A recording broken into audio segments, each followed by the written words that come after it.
तकलीफ हो तो आप ट्रांसलेट करो। हाँ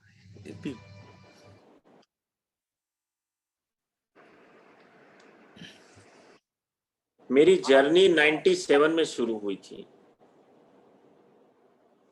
फर्स्ट कोर्स मैंने किया था सूरत में और 98 से मैं लग गया हूँ आर्ट ऑफ लिविंग में फुल टाइम। 2000 मई में मैं टीचर बना। 2001 में गुरुदेव का एक विजिट था सूरत में, तो मैंने खुद ही संकल्प किया था 50,000 लोगों को सुदर्शन क्रिया में लाना है। तो मेरा खुद का संकल्प आधा था और हम 18 टीचर थे। ऋषि नित्य प्रज्ञा जी हमारे मेंटर थे और हम लग गए। बस करीब करीब 1 महीना लेग वर्क किया होगा।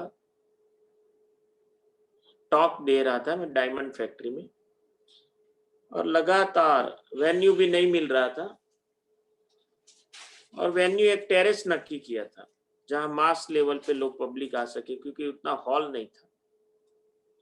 और वो कोर्सेस हमारे हुए 5 वीक के अंदर। आपको याद होगा भूकंप आया था गुजरात में 2001 में जनवरी में। उस टाइम पे 5 वीक के अंदर मैंने 7,000 लोगों को हैप्पीनेस करवाया था उस टाइम 2001 में। और फिर निरंतर हर वीक कोर्स लेना, यात्रा शुरू हो गई। धीरे धीरे वासद आश्रम 2003 में 2004 में आश्रम बना, तो मैंने ये और वो भी नींव डाली। तो करीब करीब 6 महीने तक हर वीक एडवांस कोर्स होते रहे, पूरी मेहनत करके, है ना। कोऑर्डिनेशन भी मैंने किया था पूरे गुजरात को, हर एक एक्टिव टीचर को कॉल करना, उसको इंस्पायर करना, भाई लोग भेजो आप, ऐसे पूरा। और हर वीक मेरा कोर्स भी लेना, सुबह 9 से 9 बिजनेस भी करना, ये सारी यात्रा। फिर मैं जोनल कोऑर्डिनेटर बना। उस दौरान 2004 से मैंने ट्रैवलिंग इंटरनल शुरू किया, तो 150 किलोमीटर तक सूरत से ट्रैवल करते करते नए 22 सेंटर डेवलप कर दिए, 22 सेंटर डेवलप किए।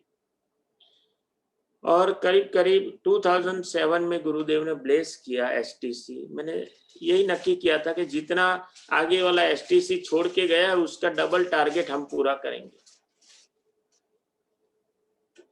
तो 2008 तक मैंने डबल टारगेट पूरा कर दिया था। 250 टीचर थे, मेरा संकल्प था 450 टीचर बने, वो 450 बन गए। तो करीब करीब आज हमारे गुजरात में करीब करीब 2300 टीचर है और उसमें 30% क्राउड सूरत टीचर्स है।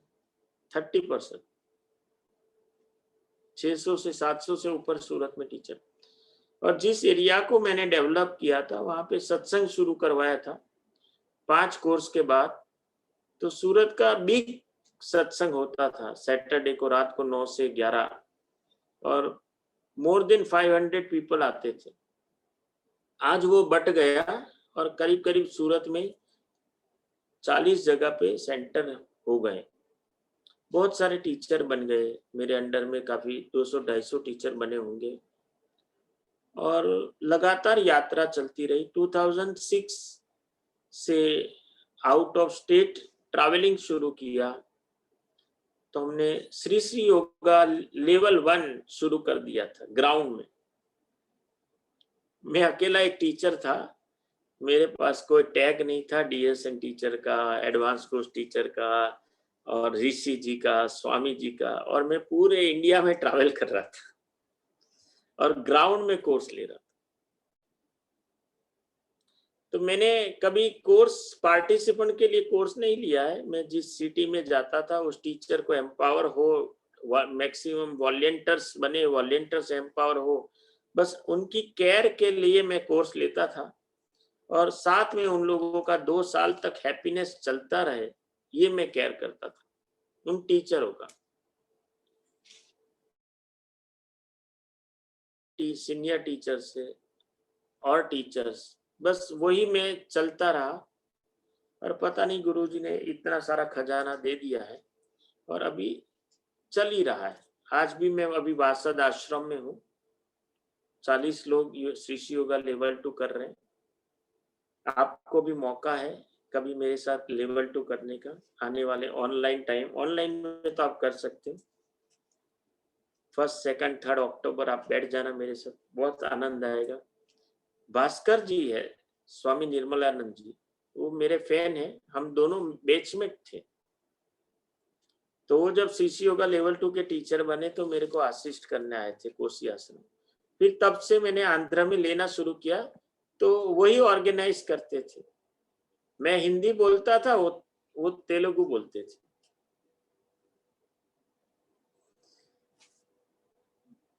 तो इसी तरह हमने तेलुगु लेवल 2 शुरू किया।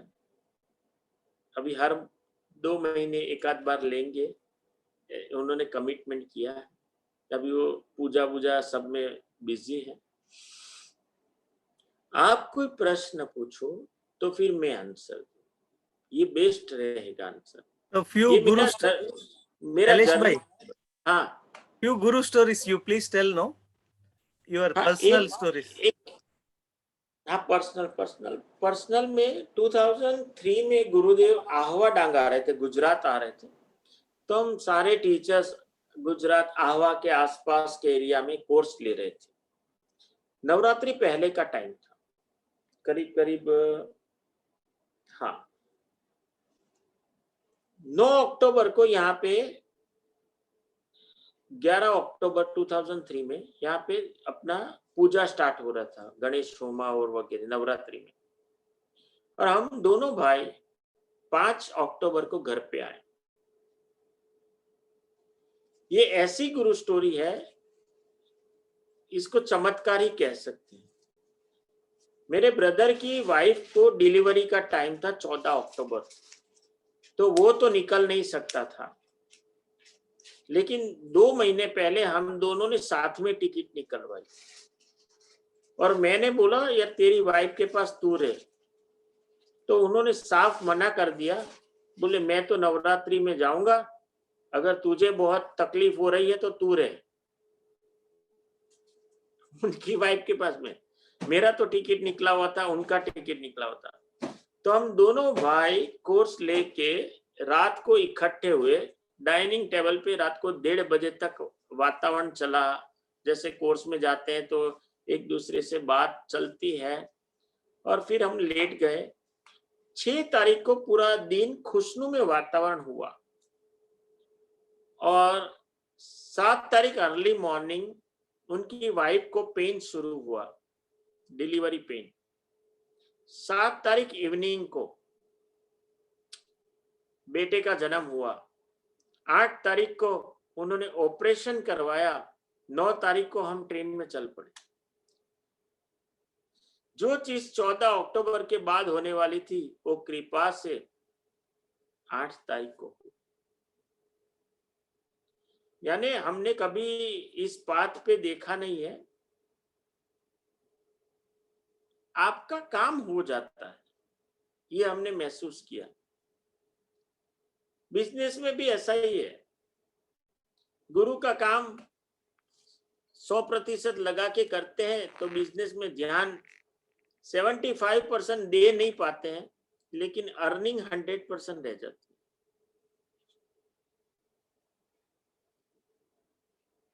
है। एक और स्टोरी थी 3-4 साल पहले की। मैं ले रहा था अपना सहज समाधि, रात का टाइम था।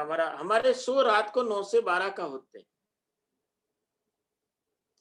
कहीं इंडिया में नहीं होते, और सुबह 4 से 7 होते हैं। तो 9 से 12 का कोर्स लास्ट डे खत्म हो रहा था गुरु पूर्णिमा के टाइम पे, और नेक्स्ट डे मेरी मॉर्निंग की फ्लाइट थी बड़ौदा से। तब सूरत में एयरपोर्ट नहीं था, बड़ौदा से फ्लाइट लेनी थी, 7:40 की फ्लाइट लेनी थी। तो मेरी ट्रेन बड़ौदा 6:15 बजे पहुंचने वाली थी, और 4:30 की ट्रेन सूरत से थी। और मैं सब कुछ ठीक ठाक करके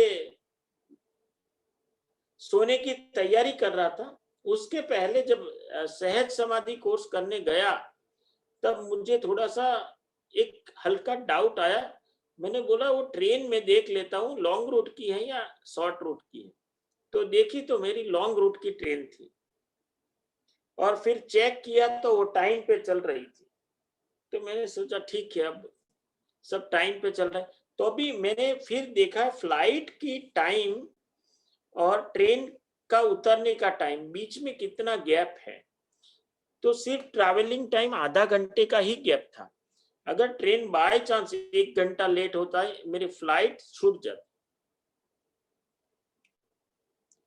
तो मैंने बड़ौदा में एक सिक्योरिटी ऑफिसर है पुलिस, उन्होंने एक बार मुझे व्हाइट कुर्ते में बोल दिया जय गुरुदेव। तो मैंने बोला तुम्हें कोर्स किया है? बोले हाँ मैंने कार्तिक जी से किया था। तो मैंने उस टाइम पे उसका नंबर लेके रखा था।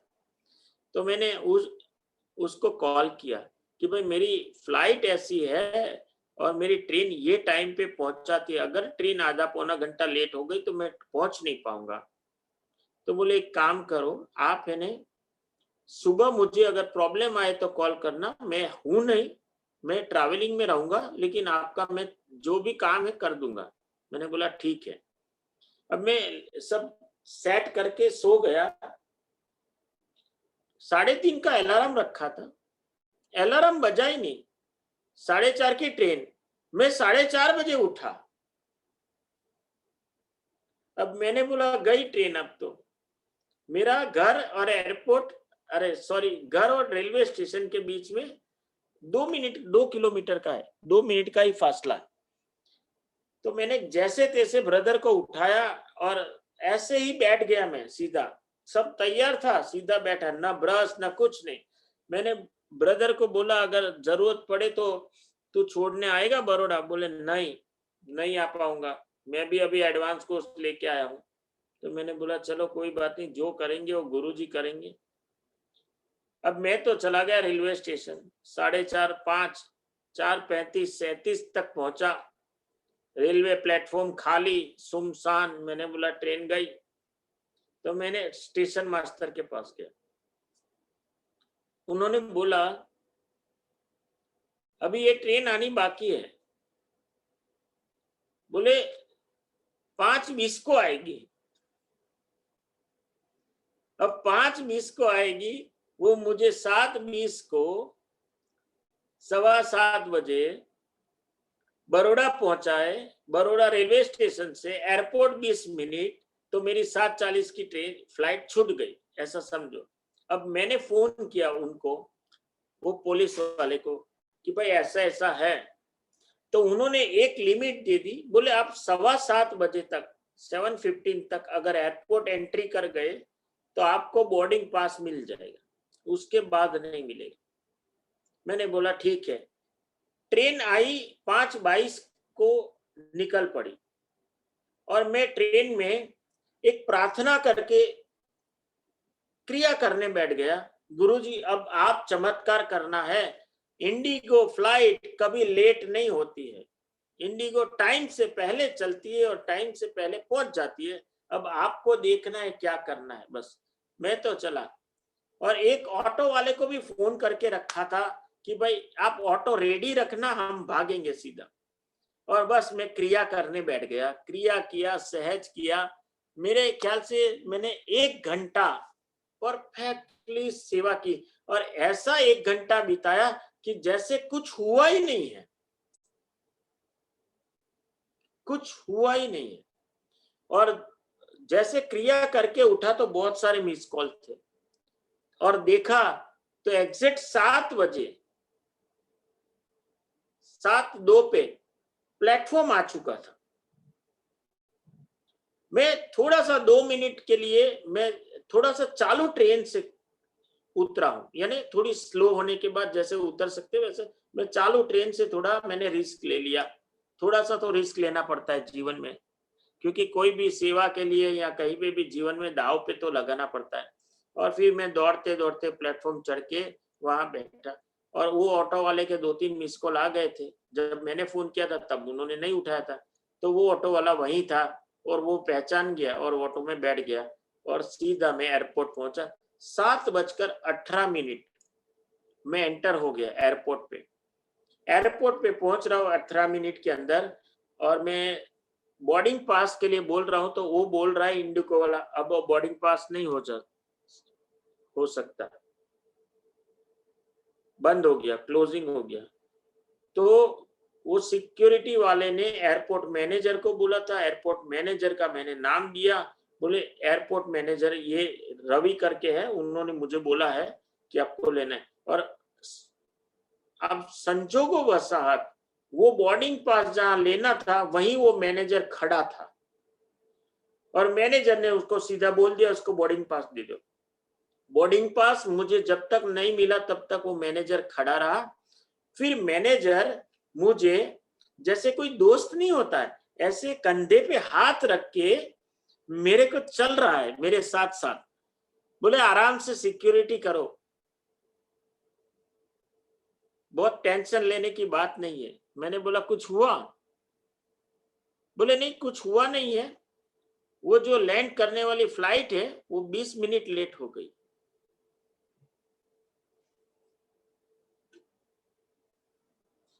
यानी एक चीज इस पथ पे क्या गुरु स्टोरी बताए, हर एक चीज में गुरु स्टोरी होती है। अभी मेरी फिजिकल कंडीशन ऐसा है कि मैं बेड रिटर्न हूं, बेड रिटर्न, मेरी L4 L5 और गद्दी ऐसे मर्च हो गई है, या कुछ न कुछ ऐसा है कि रीढ़ की हड्डी का एक सिस्टम ऐसा बन गया है, तो मेरी वो सारी नासें पैर में खुलती है और पैर दर्द करता है। मैं लास्ट ईयर कोरोना से पहले नवंबर में मैं एक डॉक्टर के पास गया, गुड़गांव में कोर्स लिया, गुड़गांव में, और उसके बाद मुझे ऋषिकेश में लेवल 2 लेने जाना था, और बीच में 2 दिन का टाइम था। तो बस ऐसे ही मैं चला गया, और एक ज्योति से जो हम सब घर के उनके पास दिखाते हैं, तो वो रहता था मसूरी, मिला मुझे गाजियाबाद, तो मुझे मसूरी भी नहीं जाना पड़ा, गाजियाबाद में मेरा काम हो गया। और उन्होंने बोला तुम सही टाइम पे आए हो, बोले ये करना, ये करना, ये करना, ठीक है। और ऋषिकेश का कोर्स पूरा करके मैं आया अलवर। अलवर जिस डॉक्टर के घर रहा, गायनेकोलॉजिस्ट थी, उसको मैंने रिपोर्ट बताया, मेरे MRI रिपोर्ट्स। बोले भैया आप तो गुरु कृपा से ये कोर्स ले रहे हो, मैं तो ऐसी हालत में 6 महीना बेड पे थी, 6 महीना बेड पे। और उन्होंने मुझे ज्योतिष ने भी बताया था कि आप 15 दिन में आपको काफी फर्क पड़ जाएगा। और उन्होंने कुछ हनुमान चालीसा बताई, हनुमान जी को दिया करने के लिए बताई। मैं एक बार मंदिर पे गया हूँ, और अलवर के बाद मेरा सीधा वासद आश्रम कोर्स था, और मैंने बोला वासद आश्रम के बाद में 1 महीना ब्रेक लूंगा, क्योंकि बॉडी में पेन ज्यादा रहता था। तो उन्होंने मुझे जैसे बोला, और बोले आप हनुमान चालीसा पढ़ना और हनुमान जी के मंदिर में जाके दिया लगाना। मैंने एक दिया लगाया, और मैं कहाँ चला गया, वासद आश्रम चला गया। और जब मंगलवार को दूसरा दिया लगाने गया, तब ऑलमोस्ट मेरा 80% पेन गायब हो चुका था, 80% में ठीक हो गया, जो अनायास वो हो ही नहीं पाता था ऐसा। और आज लगातार चल रहा है, बॉडी में पेन है, मेरे सामने जितने भी आते वो ठीक हो जाते हैं, उनके घुटने ठीक हो जाते हैं। तो ऐसी बहुत सारी स्टोरी है, लेकिन ये जो इफेक्टिव है, मुझे लगता है स्टोरी बन जाती है ऑटोमेटिकली। इस पाथ पे ऐसा है, गुरुजी ने बोला है एक ही चीज 2001 में बोला था, तुम मेरा बिजनेस चलाओ, मैं तुम्हारा चलाऊंगा, और तुमसे बेहतर चला के दिखाऊंगा। और आज हम लोग बिजनेस छोड़ के बैठे हैं, और बिजनेस हमारा चल रहा है, रनिंग चल रहा है। ऐसा कुछ दिया है गुरुदेव ने, पता नहीं क्या है, और ऐसी ताकत दे दी है। तो ये थोड़ी सी छोटी स्टोरी है और ज्यादा नहीं है, इफेक्टिव बहुत सारी। मैं तो आनंद जी की स्टोरी सबको सुनाता हूँ, 2-4 है, क्योंकि मैंने 17 डीएसएन किए थे और आनंद जी का 18वां डीएसएन करने के बाद सारे आनंद जी के ही करे 25 तक, तब तक मैं डीएसएन टीचर बन गया था।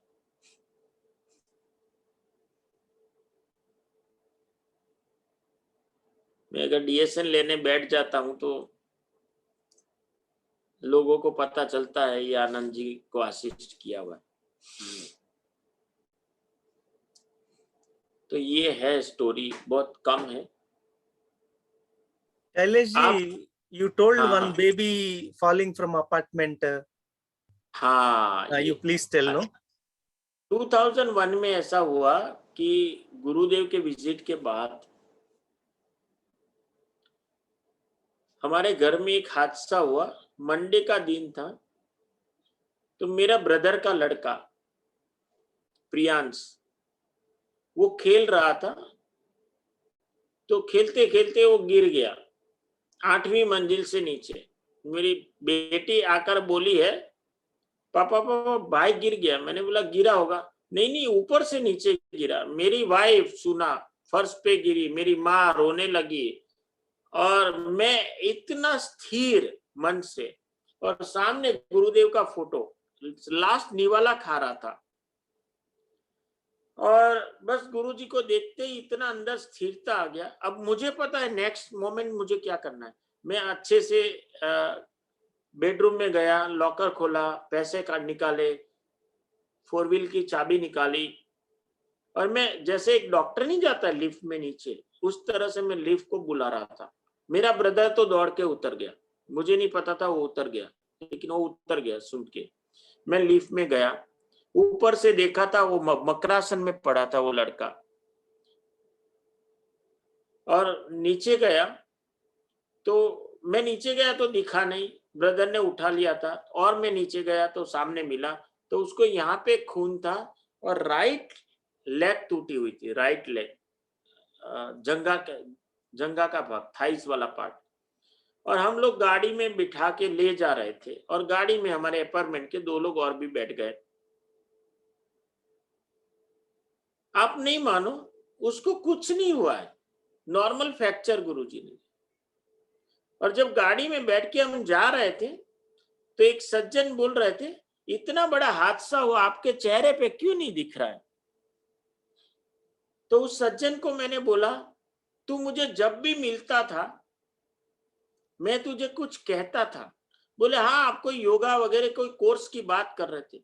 मैंने बोला ये आर्ट ऑफ लिविंग का कोर्स किया है ना, इसीलिए ये चेहरे पे इतना हादसा के बाद भी स्मिथ है, इतनी स्टेबिलिटी है। और फिर हम लोगों ने हॉस्पिटल में हॉस्पिटलाइज किया, उसका सीटी स्कैन, ये स्कैन वो स्कैन सारा चल रहा था, और उसको हॉस्पिटल में बिठा दिया। अब दोनों भाई थे, 4-4 बज गए होंगे। अब हम लोगों ने एक होटल में गए, दोनों बच्चे को फिर छोड़ दिया था, होटल में गए और डोसा खाने के लिए, चलो आज बेटे का जन्म हुआ है, पार्टी करो।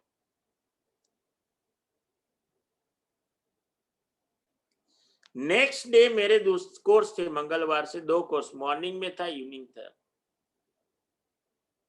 एक बाप या कोई ऐसा व्यक्ति हो, घर का बड़ा हो, तो उसका मेन पार्ट क्या है, कहाँ होना चाहिए, हॉस्पिटल में होना चाहिए। और मैं कहाँ था, कोर्स में था, बस दैट्स ऑल।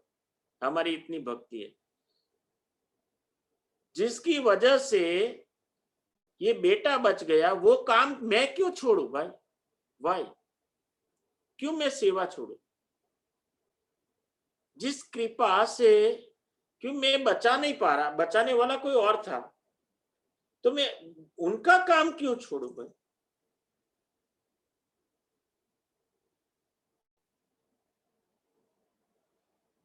और तब से लेके आज तक ऐसा नहीं हुआ, एक भी सिंगल वीक ऐसा नहीं है कि जो कोर्स नहीं लिया हो आर्ट ऑफ लिविंग का, नॉट अ सिंगल वीक। 22 साल हो गए, हर वीक कोर्स। तो ऐसे बहुत सारे चमत्कार हैपनिंग में है। Super, और बोलो अब Shailesh ji. Your any personal interaction with Guruji, please share that also, no? नहीं, इतना मेरा पर्सनल बहुत इंटेंशन नहीं है, बहुत नहीं, मैं करीब नहीं रहा हूँ। बस गुरुजी मुझे नाम से पुकारते हैं ना तो मेरे रोंगटे खड़े हो जाते हैं, बस यही मेरा बहुत है।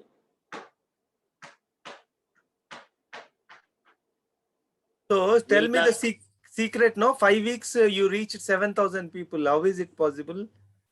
हाँ, leg work, only intro talk, intro talk, intro talk, intro talk, intro talk, intro talk. और And इंट्रो टॉक में कभी कोर्स के बारे में नहीं बताते हम, okay. उसके जीवन के प्रॉब्लम के बारे में बताते हैं, उसका सॉल्यूशन हम देंगे, बस इतना बताते हैं। कभी भी कोर्स में कोई भी, आप भी अगर वॉलंटियर हो, टीचर हो, तो कभी कोर्स क्या है, क्या उसके कंटेंट से कभी मत बताओ। उनको क्या प्रॉब्लम है जीवन के अभी वर्तमान के, वो प्रॉब्लम के बारे में उसको बताओ, और कहाँ वो बेचारा दुखी होने वाला है, उसके रिलेशनशिप टूटने वाली है, घर में अगर जॉइंट फैमिली में रहता है तो कितना उसको ये होने वाला है, और आगे जाके उसका मन उसके ब्रदर के साथ भी टूटने वाला है, बहन के साथ भी टूटने वाला है, वाइफ के साथ, माता पिता के साथ, और भी बहुत सारे लोग, उसकी इतने तनाव में पड़ा हुआ है, वो रिलेशनशिप को कैसे मेंटेन करे। इसको मत बोलो कि भाई कोर्स में हम ये सिखाते हैं, ये सिखाते हैं, वो सिखाते, कभी मत बोलो। अच्छा सेल्समैन कभी अपनी प्रोडक्ट की तारीफ नहीं करता है, अच्छा सेल्समैन सामने वाले की सारी तारीफ कर देता है। Exact businessman. And Shri Yogas also you used to take for thousands of people. How is it? How is it possible, Shailesh bhai? बस तो वो तो टीचर की मेहनत है, मेरा तो संकल्प है, लेकिन हम वो संकल्प के पीछे भागते थे।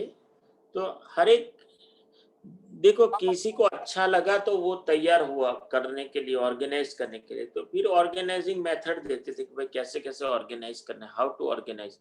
Yeah, you please tell, no, that also you please tell the organizing मान strategy. लो आप चैप्टर में बात करो, 11-12 लोगों की टीम बनाओ, और टीम में कोऑर्डिनेशन करो, कौन भाई फाइनेंस को देखेगा, कौन स्पॉन्सरशिप लाएगा, भाई कौन ग्राउंड मैनेजमेंट करेगा, कौन पब्लिसिटी करेगा, ऐसे कोऑर्डिनेशन करो, फिर टीम बनाओ, टीम बिल्डिंग करो, और अपना पहले डोनेशन डालो, पहले शुरुआत पब्लिसिटी की अपने 5-5, 10-10 हजार अपना खुद डाल के बैठो पहले। जब तक तुम अमाउंट डालोगे नहीं तब तक तुम दौड़ नहीं पाओगे। पैसे तो बाद में आते हैं, पहले तो खुद को डालना पड़ता है। तो जो लोग डालते हैं वो लोग दौड़ते हैं, जो लोग नहीं डालते वो लोग कभी नहीं दौड़ते। तो इस तरह से एक कमिटी बनती है, फिर मीटिंग हो गई, मीटिंग के बाद जब कोर्स होने वाला होता है उसके 15 दिन पहले मैं एक विजिट करता हूँ, विजिट में वेकअप शेकअप लेता हूँ, मोटिवेशन देता हूँ, और उससे काफी टिकट सेल हो जाती है, और बाकी के चैप्टर लोग मेहनत करते हैं। इस तरह से 1000 ऑफ पीपल का कोर्स हो जाता है, 1000, 2000, 3000, 5000 हो जाता है। वो टीचरों के ऊपर डिपेंडेंट है, और ये कलेक्टिव चेतना से होता है। जैसे आप अभी गुरु पूजा करते हो तो वही लोग, वो लोग ग्रुप साधना करते हैं। तो यही है, फंडा सबका एक ही है, सत्व बढ़ाओ बस। तो सबके अंदर सत्व बढ़ जाता है तो सत्व से हर सिद्धि हासिल हो जाती है। तो ये तो इस तरह से आप हैप्पीनेस करा सकते हो, इस तरह से आप बड़े बड़े कोर्स। क्योंकि हमने इवेंट भी गुरुदेव का किया था ना, 2008 में गुरुदेव आए थे सूरत में, तब हमारा कितना इवेंट था। गुरुदेव का शिवरात्रि का था महा सत्संग, उसके बाद पीडीएस था, उसके पहले लॉन्ग क्रिया थी, सुदर्शन क्रिया, उसके साथ 4 या 5000 लोगों का एडवांस कोर्स हुआ। उसके साथ साथ भानु दीदी का इंडिया का सबसे बड़ा सहज समाधि करवाया, और 10,000 यूथ की एक इवेंट करी थी हमने, एक साथ 7-7 8-8 इवेंट कर दी थी एक साथ, 4 दिन 5 दिन। तो उसके लिए पूरा सूरत एक जुट में लगा था। तब मैं एसटीसी था गुजरात का, तो सारे टीचर्सों को मोटिवेट करना, काम में लाना, तो ये हैपनिंग है। सत्व बढ़ाओ और आपका फोकस लेजर शार्प हो। लेजर शार्प मैं बोलूंगा, बस आपको अर्जुन की तरह वो पक्षी की आंख दिखनी चाहिए, तब ये काम होता है। बाकी खाली कहने से काम नहीं होगा, है ना? आपको अपनी मेहनत डालनी पड़ेगी। कहीं पे भी जीवन में अपना जीवन का थोड़ा रिस्क उठाना पड़ता है। और घर के कमरे में कोई रिस्क है नहीं, बस जिम्मेदारी घर वालों के बाहर से स्टार्ट होती है। घर वाले की जिम्मेदारी जिम्मेदारी नहीं कहती है।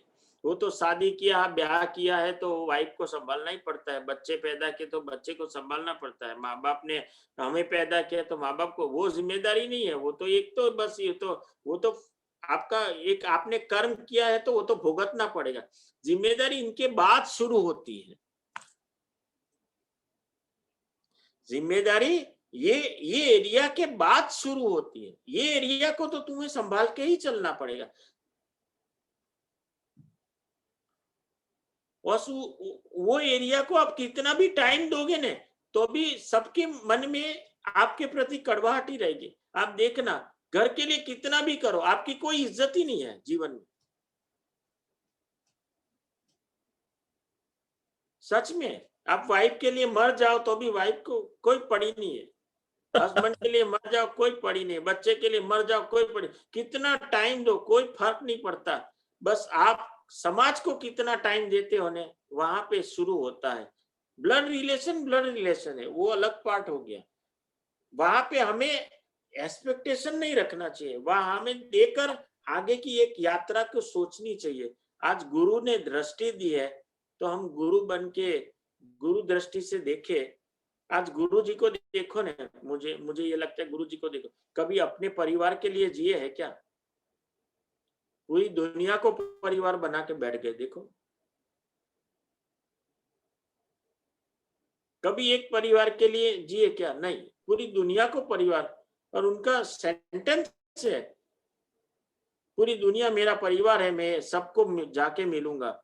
और आज वो एकदम सत्य प्रतीत कर दिया गुरु जी ने। 7 साल की आयु में बोलने वाला बच्चा आज एक अनूठा संकल्प लेके बैठे गुरुदेव। देखो, कभी अपने पद के लिए दौड़े नहीं है और पूरी दुनिया का आध्यात्मिक गुरु का पद लेके बैठ गए।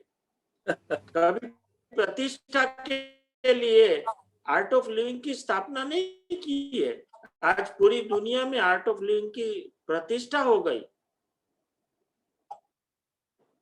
कभी गुरुजी पैसे के लिए भागे नहीं है, पूरी दुनिया की लक्ष्मी उसके पीछे भागती है।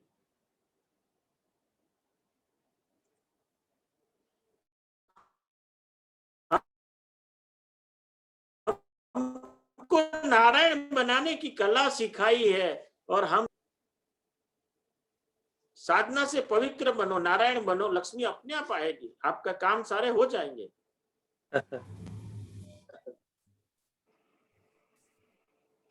पूरा जीवन लक्ष्मी के पीछे भागते रहोगे, कुछ हाथ में नहीं आना है।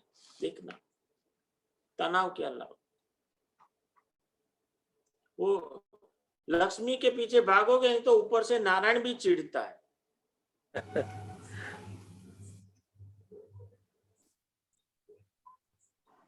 तो ये एक आपका शार्प फोकस क्या साधना है? क्या आपका शार्पनेस फोकस सेवा है? क्या आपका शार्प फोकस सत्संग है? क्या आप का फोकस मुक्ति है? क्या लिबरेशन है? क्या ये 4 चीज आपको मिल गई ना, तो आप बस, आपको और कुछ चाहिए नहीं। कहते हैं सत्संग से आनंद मिलता है, साधना से शांति मिलती है, सेवा से प्रेम मिलता है। ये तो मिलता है, और ज्ञान से मन मुक्त होता है दुख से। ये तो क्यों होता है? ये तो हमारा स्वभाव है, लेकिन हमारा मन हमारे अलावा बाहर चला गया है। अगर मन अंदर बैठ जाता तो स्वभावगत है, ये तो कुछ साधना करने की जरूरत नहीं है, न सेवा करने की जरूरत है। लेकिन हमारा मन सांसारिक विषय वस्तुओं में इतना फंस गया है, इसीलिए उस मन को तृप्त करने के लिए कुछ टूल्स चाहिए, जो वापस वो मन अंदर आ जाए, स्वभाव में बैठ जाए। योग माने क्या? बाहर जाने वाला मन अंदर आके बैठ गया, स्थिर हो गया, इसी को योग कहते हैं। ठीक है ना? तो ये मन की पराकाष्ठा तैयार हो जाए, उसी के लिए ये हमें चारों चार चीज करनी चाहिए, जीवन में अपनानी चाहिए। और इसको हमें बचा कुचा टाइम दोगे तो नहीं चलेगा, इसको प्रीमियम टाइम देना चाहिए, प्रीमियम फल मिलेगा। बार बार सब कुछ करना पड़ेगा, एक बार करने से भी कुछ नहीं होगा। ठीक है, चलो टाइम तो हो गया है। 1 second, just I will unmute. Anybody wants to ask one question? Unmute చేశాను, ఎవరన్నా ఏదైనా అడగాలంటే అడగండి. Anybody want to ask anything? 1 2.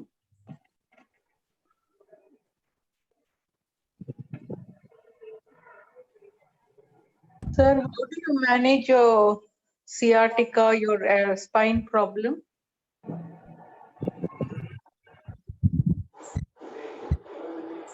Shailesh ji, how you are managing your health problem and course? Vanita ji is asking. Health problem and course दोनों कैसे manage कर रहा है करके बोल रहे हैं. You are muted, शैलेश भाई.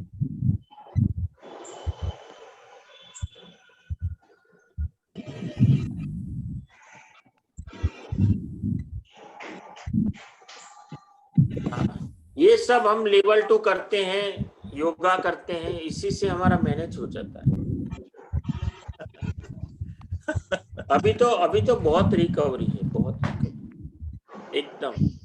आप मुझे योगा करते हो, मेरी है ना 32 वीडियो है, लॉकडाउन में मैंने दे दी है YouTube पे, आप देखना किस तरह से मैं योगा करता हूँ। और एक नया डायरेक्शन दिया है दुनिया को, योग का भी एक नया डायरेक्शन दिया है। लिंक बता सकते हैं जी? Shailesh Radadiya, art of living, मेरा नाम और आर्ट ऑफ लिविंग दोनों जोड़ दो, आ जाएगा, यही फोटो आएगा। एंड शैलेश भाई का yoga sessions will be funful, people enjoy like anything, पूरा फन के साथ होता है। पीपल एंजॉय लाइक एनीथिंग, मजे करते करते करते। So what is your age, Shailesh ji? 51. Okay, okay. Thank you जी। आपको मोस्ट वेलकम, एक बार एंजॉय करो मेरे साथ। एक 1 2 3 अक्टूबर भी है और एक आई थिंक 22 अक्टूबर भी है, फ्राइडे सैटरडे संडे। मैं लिंक श्रीनिवास जी को भेज दूंगा, आप लोग तो जरूर कीजिए और आप ऑर्गेनाइज कीजिए तेलंगाना पीपल के लिए, बहुत अच्छा रहेगा। और सारे टीचर बैठो, बहुत अच्छा रहेगा। देखो अभी मैं आपको बताऊं, अभी देखो DSN हो नहीं रहा है हमारे पास, सबके पास वॉलंटियर्स की कमी है, ठीक है ना।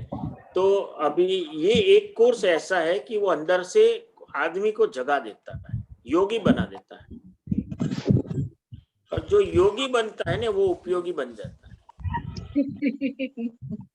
सहयोगी भी बन जाता है, उपयोगी बन जाता है, बहुत ही पावरफुल। और 3 दिन में योगी बनाने की फैक्ट्री है, मैं तो ये बोलूं 3 दिन के अंदर बंदे को योगी बना देता है, पावरफुल कोर्स। और पता है आश्रम में 25 दिन 35 दिन TTC कर दो योगा की, वो चीज भी इसमें नहीं है। और ये जस्ट लाइक एडवांस कोर्स, और हम 3 दिन में 20 मेडिटेशन करवाते हैं। ఇది శ్రీ శ్రీ యోగా లెవెల్ 2 గురించి చెప్తున్నారు. हाँ जी, हाँ जी। मॉर्निंग इवनिंग योगा, पूरा बॉडी डिटॉक्सिफाई। અત્યારે अभी कोरोना के लिए, कोरोना टाइम में ये बहुत इम्पोर्टेंट है, बहुत इम्पोर्टेंट। जिन्होंने भी कोरोना की दवाई खाई है उन सबको ये डिटॉक्सिफाई करना बहुत जरूरी है, बॉडी डिटॉक्सिफाई सबको, और अपने आप को पावर। अच्छा, हमारी जो प्राणायाम भस्त्रिका जो साधना है वो बहुत डीप चली जाएगी, बहुत डीप चली जाएगी। बहुत सारे टीचर के एक्सपीरियंस होते, मैंने 22 एडवांस कोर्स किए, ये किया वो किया, लेकिन इस कोर्स के बाद जो साधना का लेवल है वो एकदम हाइट पे जाता है, बहुत पावरफुल, सबको करना चाहिए। और ये प्रीमियम कोर्स है आर्ट ऑफ लिविंग का, सबसे बेस्ट।